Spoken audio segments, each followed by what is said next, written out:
The First Day of the Holidays, a Ladybird book.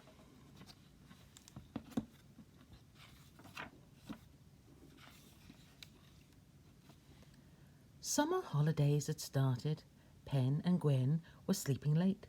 Mother Penguin came and called them, "Hurry, breakfast cannot wait."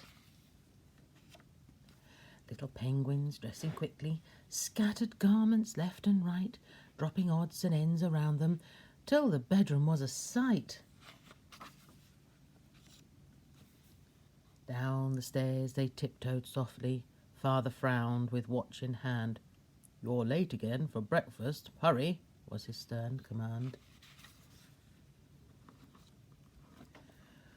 "We are very sorry, Father. Please forgive us both," said Gwen. Down they sat and gobbled breakfast. "I am hungry," mumbled Pen.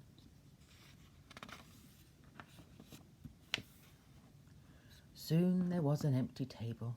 Then to Father's chair they ran. Pen said, "Picnic!" Gwen said, "Fishing!" What a chatter now began.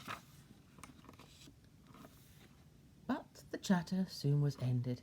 Mrs. Pen was at the door, holding baskets for the children. What were empty baskets for?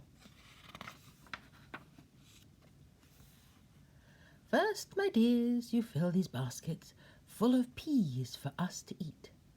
How the sulky pair of penguins wept and sobbed and stamped their feet. Father Penguin said, "No nonsense, go and get your baskets full." Sadly then they sought the garden. How they wished they were at school.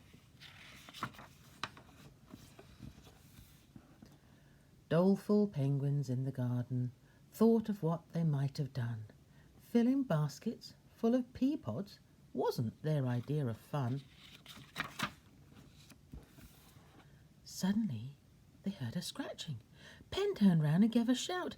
In the basket was a blackbird, pecking all the peas about. Off the cheeky robber fluttered, with a pea pod in his beak. Pen jumped high and flapped his flippers, almost too annoyed to speak. Pen, alas, was not a flyer. Down he came, a nasty smack. Mrs. Penguin heard the noises, called, "It's time that you were back."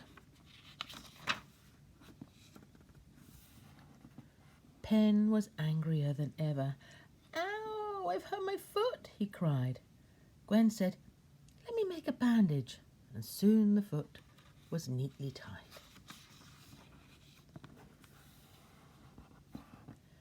Then came Mrs. Penguin to them, saw they hadn't many peas, said, "I've brought a bowl for shelling. You must gather more than these."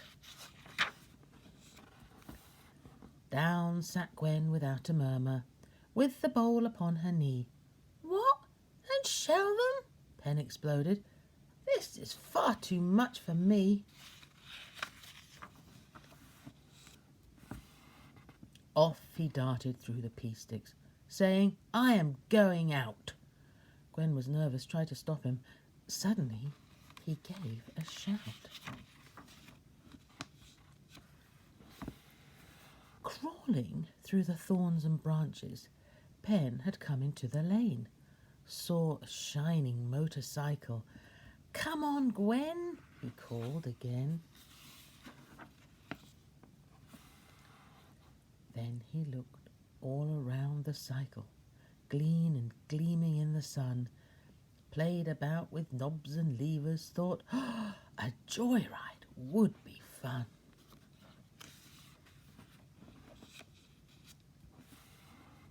Now came Gwen, and Pen, excited, said, "This is a lucky find."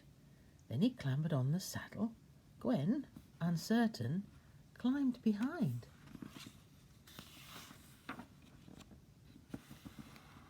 Pen said, "What about a joyride?"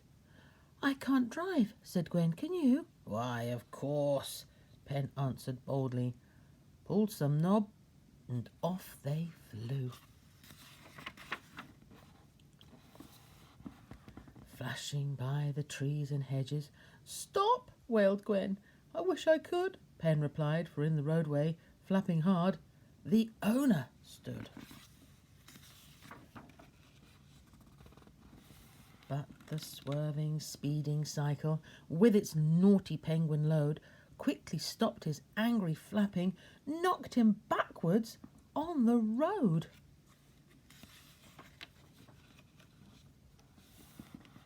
Pen and Gwen were sadly frightened, though they were not hurt at all. But the raging owner shook them. He had not enjoyed his fall. Then came Mrs. Penguin to him, said how sorry were the pair. So the owner quite forgave them and left them to their mother's care. Mother's care? But Mrs. Penguin proved a mother hard to please. Pen and Gwen were soundly scolded, then sent back to pick the peas.